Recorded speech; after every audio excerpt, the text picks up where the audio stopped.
है उससे उसको कोई लॉस नहीं होना चाहिए। ठीक है, इसमें काफ़ी 5 टाइप्स हैं from the section 68 to section 72 the types of quasi contract has been classified. अभी हम लोग 1 by 1 आराम से क्वाजी कॉन्ट्रैक्ट के टाइप्स देखने वाले हैं। सबसे पहले मैं एक बार मीनिंग आपको रीड आउट करके क्लियर कर देती हूँ। What is the meaning of implied contract? Quasi contract are the contract imposed by law upon the person for the benefit of another on the principle of equity, justice and good conscience. They are based on the principle that a person cannot allow to enrich himself at the expenses of another. According to quasi contract क्या होता है? एक person दूसरे person के expense पे अपने आप को एंजॉय या अपने आप को एनरिच नहीं कर सकता। दिस इज ओनली द हम लोग बोलेंगे object of this quasi contract कि एक किसी के दूसरे के एक्सपेंसेस पे आप एंजॉयमेंट नहीं कर सकते। They are always relate claim the money against a particular person only. जब आप किसी पर्सन के खर्चे पे खुद एंजॉय कर रहे हो तो वो पर्सन आपको डिमांड कर सकता है। In fact an implied contract is not a contract at all. It is an agreement which laws create in the absence of any agreement. ठीक है, ये क्या है? सिर्फ एक एग्रीमेंट है which is enforceable by law in the absence of any conditions or any mentions or any terms in the Indian Contract Act. ठीक है, लेकिन इंडियन कॉन्ट्रैक्ट एक्ट में सेक्शन 68 से सेक्शन 72 तक हमें कुछ टाइप्स दिए हैं। कौन से टाइप्स है जो हमारे क्वाजी कॉन्ट्रैक्ट और इम्प्लाइड कॉन्ट्रैक्ट में एंटर हो सकते हैं। ठीक है, in which first one is paying for the supply of necessaries to the person incompetent to the contract. ठीक है, अभी हम लोग देखेंगे इसके एग्जाम्पल के through. According to section 68, if a person is incapable of entering into the contract और anyone to whom he is legally bound to support the supply of another person with the necessaries suited to his condition in life, the person who has furnished the supplies is entitled to reimburse from his property or from his हम लोग बोलेंगे उसके पास जो कुछ भी है can demand. अब देखिए कोई माइनर पर्सन, कोई पर्सन माइनर है who is incompetent to collect the contract, आपने उसके लिए बेनिफिट्स परचेज किए फॉर बेटर लाइफ में। ठीक है, कोई छोटा बच्चा आपको नहीं पता है उसके पास इतनी प्रॉपर्टी है या कुछ, लेकिन आपने क्या किया है उसके लिए एजुकेशन फैसिलिटी दी है, उसके रहने के इंतजाम किया, उसको 2 मंथ की रोटी दे रहे हो, आप अच्छा लिविंग दे रहे हो। ठीक है, तो यू हैव और the person who is giving such facility to that minor person have right to demand और टू रीएम्बर्स हिज एक्सपेंसेस। जितना भी उसने एक्सपेंसेस खर्चा किया है वो उसके प्रॉपर्टी में से क्लेम कर सकता है। ठीक है, यदि कुछ साल में पता चला भैया इसके नाम पर लाखों करोड़ की प्रॉपर्टी है, at that time the person who have given him the necessaries supplies और necessities for the good living और for good standard of living, the person can demand for his expenses और जो भी एक्सपेंसेस उसके लिए किए हैं उसके लिए वो डिमांड कर सकता है। ठीक है, that is claim for the supply of necessary to the incompetent. ठीक है, next one according to section 68 में क्या है? For the necessities supplied. 69 reimbursement of the person paying money due by another.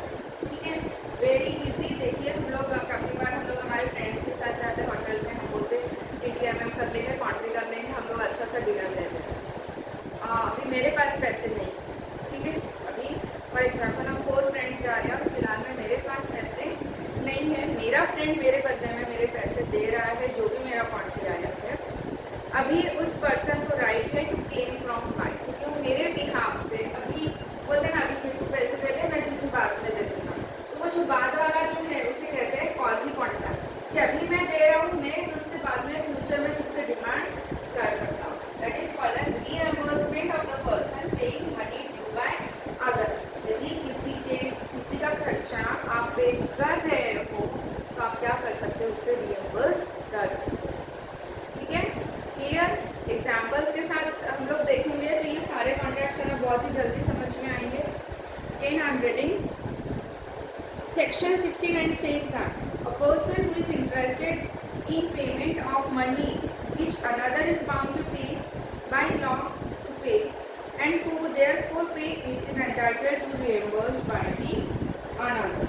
ठीक है, यदि किसी दूसरे का इंटरेस्ट एग्जाम, अरे यार आज एग्जाम फॉर्म की लास्ट डेट है, मैंने लेकिन पैसे नहीं लाए, या 1600 रुपये फीस है, मैंने 1000 रुपये ही लाया है, तो what his friend will do, काम कर 600 रुपये अभी का मेरे से ले ले, मुझे बाद में दे देना, लेकिन तेरा लॉस नहीं होना चाहिए, तो अभी एग्जाम फॉर्म भर दे, तो जो बाद में मैं दूंगा that will be called as implied और क्वाजी कॉन्ट्रैक्ट। इम्प्लाइड है कि ये तुम्हारा एग्जाम फॉर्म भरने के लिए पैसे नहीं दे रहा है, तुम्ही को भरना है, लेकिन अभी किया पेमेंट आपका फ्रेंड आपके लिए और बिहाफ ऑफ यू आपके लिए पेमेंट कर रहा है, that is called as reimbursement of the person paying money due by another.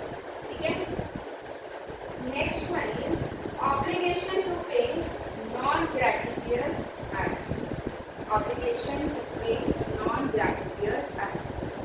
Non-gratuitous है ना, जब किसी पर्सन का लॉस हो रहा है, ठीक है, किसी की प्रॉपर्टी जल रही है, उसने खुद ने ही आग लगा दी, इस प्रॉपर्टी को तो आज मैंने ही आग लगाना है, और ये कैसे किया, मैंने खुद के ग्रेटिट्यूड के लिए, और कोई पर्सन आ रहा है, इसने फायर ब्रिगेड मंगवा लिया, सब हो गया, पूरा आग बुझा दी, सब कर दी, और बोलेगा चल दे मुझे पैसे, मैंने तेरी प्रॉपर्टी से, तो भैया मैंने तुझे बोला था, नहीं बोला, राइट, मैंने तुझे बोला था, अभी ये हो गया है non gratitude.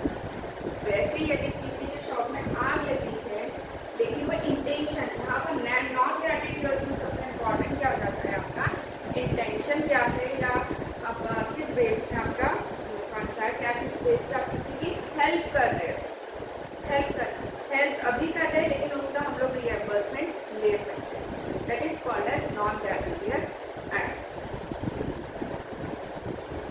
According to section 70, where person lawfully does anything for another person or delivers anything to him, not intending to show gratuitously, and such a person enjoys the benefit therefore, the latter is bound to make the compensation to the former and respect of or there to restore the thing so done or delivered. ठीक है, for example, A leaves some goods at B shop by mistake and B treats his goods as old and enjoys and uses it. The A is bound to pay. अभी देखिए हमने एक fire brigade का देखा, आग लगाने वाला देखा, हो गया ग्रेटिट्यूड है, और नॉन ग्रेटिट्यूड क्या है, इंटेंशनली, फॉर एग्जाम्पल मैं अपना कुछ मैंने आइसक्रीम का बॉक्स खरीदा, अभी गर्मी है, समर सीजन है, मैं आइसक्रीम का बॉक्स तो खरीद लिया मैंने, फिर मैं मेरे फ्रेंड के शॉप पे गई और बाय मिस्टेक मैं वहाँ आइसक्रीम भूल गई। अब मेरी फ्रेंड को क्या लगा, भैया मैं उससे मिलने आई थी, इसलिए मैंने उसके लिए लाया, लेकिन लाया था क्या, लाया था उसके लिए नहीं लाया, अभी ये हो गया नॉन ग्रेटिट्यूड है, उसके लिए नहीं लाया, फिर दूसरी जगह कंज्यूम कर दिया, अरे वाह वाह वाह, मेरी फ्रेंड ने मेरे लिए आइसक्रीम लाई है, he opened up the box, he enjoys the ice cream, he has taken the benefits of that ice cream, ठीक है, तो at that time I can make the demand or I can call for him for money कि भैया वो ice cream का box रह गया था, मैं लेने आ रहा हूँ, वो बोलेंगे अरे नहीं यार वो मैंने खा लिया, ठीक है, खा लिया तो उसके पैसे ही दे दें, तो that is called as obligation to pay non gratitude act according to section 70, according to section 70 of Indian Contract Act 1870. ठीक है, this is third type of quasi contract. Next one is responsibilities of finder of goods. Responsibilities of finder of goods according to section 71. Finder of goods यानी कोई goods किसी से गिर गया, by mistake से छूट गया और किसी सेकेंड पर्सन को वो मिलता है, तो ये रिस्पॉन्सिबिलिटी है फाइंडर ऑफ की कि उसका वो केयर करें, उसको जो भी प्रॉपर एटमॉस्फेयर लग रहा है हम उसका केयर करें, लेकिन उस एटमॉस्फेयर को मेंटेन करने के लिए जो भी एक्सपेंसेस लग रहे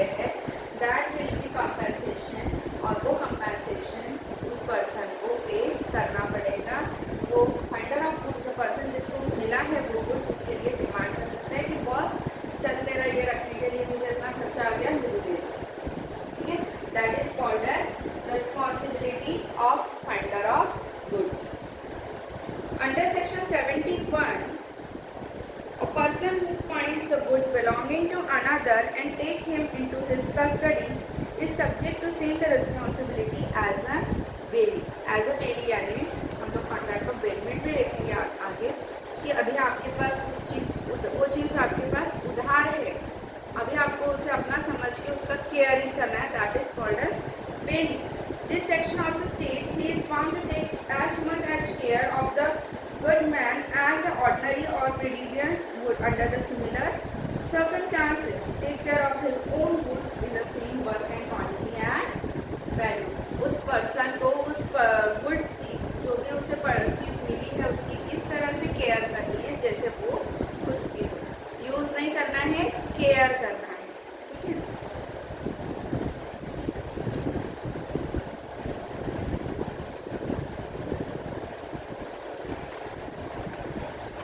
यदि उसके लिए कुछ उसके हम लोग बोलेंगे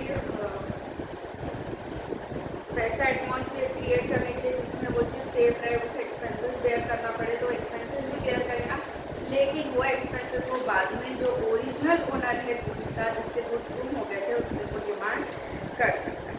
ठीक है. क्या करना है उसको, फॉर एग्जाम्पल देखिए अभी हम लोग अच्छे से डिटेल में देखेंगे, एग्जाम्पल देखेंगे उसका.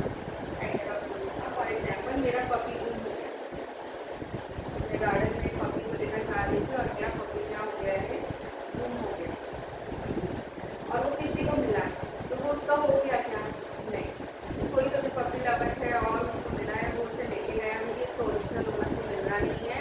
फिर मैंने 2-3 बार नेक्स्ट डे बहुत सर्च किया, पेपर में ऐड दी भाई ऐसे ऐसा पपी है, किसी को मिला होगा तो please return it to me on this following contact number. At that time the person who get my puppy, जिससे मेरा पपी मिला था, बट ऑब्वियसली उसे खाने के लिए लगेगा, उसे रहने के लिए हो सकता है यदि उसकी तबीयत खराब हो तो उसके डॉक्टर के पास भी ले जाना पड़ेगा. तो वो पर्सन क्या कर रहा है, उसको अपने खुद के पपी की तरह उसकी केयर कर रहा है. ठीक है. केयर कर रहा है, केयर करने के लिए उसे एक्सपेंसेस लग रहे हैं, उसको खाना पीना सब देना पड़ रहा है, यदि उसकी तबीयत खराब है तो उसको हॉस्पिटल ले जाना पड़ रहा है. एट दैट टाइम जो भी खर्चा आएगा किसका है, वो वेंडर ऑफ गुड्स को मिला है, उसका था क्या, नहीं, उसने मेरे बिहाफ में वो सारी चीज़ें पे की थी, लेकिन जब वो मुझे रिटर्न करेगा मेरा puppy, it is my obligation, it is my duty, it is the duty of owner to pay the compensation और to pay the expenses whatever he bear for my puppy. Okay, hope you understand clearly now. Next one is mistake और coercion. गलती से या फिर हम बोलेंगे किसी के प्रेशर में. According to section 72, person to whom money has been paid or anything delivered by mistake or under the coercion must repay or return it to the person who paid it for it or delivered by mistake under the coercion. For example, X paid some money to Y by mistake as inquired due to Z. ठीक है. अभी देखिए mistake और coercion. Mistake यानी गलती से कोई contract हो जाता है, इसकी चीज़ उसको दे दिया, मेरे पास पेन था, मैंने गलती से वो पेन था मेरी फ्रेंड का, मैंने गलती से कोई थर्ड पर्सन को या थर्ड फ्रेंड को दे दिया, तो ये क्या है, मिस्टेक से हुआ है. भैया वो पेन मुझे दे दे, ये तेरा नहीं दूसरे पार्टी का है या दूसरे फ्रेंड का है. For example. और कोर्शन यानी किसी के प्रेशर में आके यदि आप कॉन्ट्रैक्ट कर दिया, देख मुझे तू ना एक काम कर, बिजनेस लॉ की बुक दे, नहीं तो देख फिर कल तेरी नोट से फाड़ देंगे. तो ये हो गया कोर्शन, किसी को धमकी देना ताकि आपको कोई चीज़ दूसरी चीज़ मिल जाए. तो ये ऐसे भी कॉन्ट्रैक्ट कैसे होते हैं, पॉजी कॉन्ट्रैक्ट होते हैं. मैं अपने नोट्स का पोजीशन वापस ले सकती हूँ, और जैसे मैंने आपको बोला है पेन का एग्जांपल दिया, यदि मैंने बाई मिस्टेक कोई थर्ड फ्रेंड को दे दिया है, was actually of second friend of mine, what I will do, I will collect it from the third friend and I will give it to the second. अब ऐसे में जो third friend है उसका तो था ही नहीं, तो वो डिमांड कर सकता है क्या, नहीं. क्वासी कॉन्ट्रैक्ट यहाँ पर आपको बोलता है कि भैया आपको गलती से किसी ने कुछ दिया है, बाय मिस्टेक आपको दिया है, तो एक तो पहले आपकी ड्यूटी है. थर्ड मेरे थर्ड फ्रेंड की गलती थी, उसे बोलना चाहिए था भाई ये तेरा ये मेरा पेन नहीं है, it may be of someone, तो आप इसे देखिए. This is called as quasi contract. not a contract at all, but law enforces it for the benefit of person, for the benefit of person. ठीक है, कि first person को या जो किसी भी पर्सन को उस चीज़ से रिलेटेड लॉस नहीं होना चाहिए. ठीक है, so we have completed with the implied और क्वासी कॉन्ट्रैक्ट. इम्प्लाइड कॉन्ट्रैक्ट और quasi contract is not a contract at all. बहुत इंपॉर्टेंट टॉपिक है, exam point of view short note भी आ सकती है, लॉन्ग आंसर भी आ सकता है. ठीक है, hope you understand it very well. If you have any question or any query, you can write down in the comment box. I will definitely